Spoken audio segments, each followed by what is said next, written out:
The James Randi $1 Million Challenge was a simple but bold offer. James Randi, a famous skeptic and magician, put up $1 million to anyone who could prove they had real paranormal or supernatural abilities under scientific testing.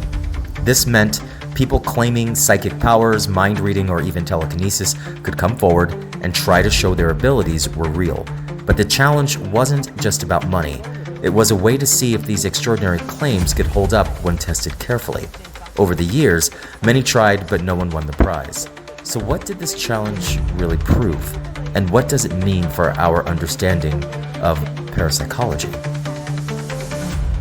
And the dead people, since they're dead, I don't believe they've got the answers any longer. But if you want to call them up and ask them the questions and come up with the right answer, hey, you could win the $1 million. James Randi built his reputation as the ultimate skeptic, a crusader against paranormal claims and pseudoscience. Behind that image, there's a different story. One that shows Randi himself wasn't always playing by the rules he set for others. Cool, but I lied. Randi was called out by scientist Rupert Sheldrake, who accused him of lying about testing his work. Randi even admitted there was no actual data, which led Sheldrake to call him a liar and a cheat. Even the finances of Randi's foundation raised eyebrows, bringing in over $1 million a year, but barely putting any of it towards grants or educational work. Meanwhile, Randi took home a large salary. These stories add up to a picture of a man who might have been just as crafty as the people he set out to debunk. Now, you combine this with a long history of cheating, manipulating, and even admitting, as he does in the book, that he tends to lie, and he's perfectly proud of that. Ends justify the means for Randi.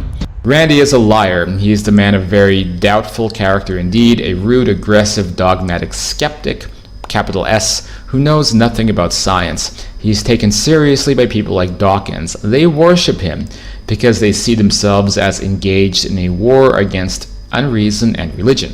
And if you're in a war, you want to have thugs on your side. And that's exactly what Randi is a thug. Storr proceeds to the notorious incident in which Randi dismissed Sheldrake's dog experiments by claiming that he had performed similar experiments that disproved Sheldrake's thesis. In the ensuing controversy, Randi eventually had to back down to the extent of saying that the experiments were purely informal and that the data which he had previously offered to share had been lost. Given the skepticism that exists regarding parapsychological research and the fact that the data that has been uncovered by this research is generally disregarded, if, in fact, the James Randi Challenge were to be won, it's very unlikely that a person or skeptics within the scientific community would change their stance. So what is the true value of the challenge anyway? Some may argue that the true value of the challenge might be more performative than transformative. It acts as a public deterrent to frauds and charlatans by placing rigorous requirements on proof. For skeptics, it provides a seemingly invincible benchmark that reinforces their stance against pseudoscience. For believers, however, the challenge may seem like an impenetrable barrier designed to reaffirm the skeptic community's biases, rather than genuinely entertain the possibility of parapsychology. In this light, the challenge serves less as a tool for discovery and more as a tool of reinforcement for skepticism, with its greatest impact being its ability to command public interest and provoke discussion on the limits of human knowledge and belief.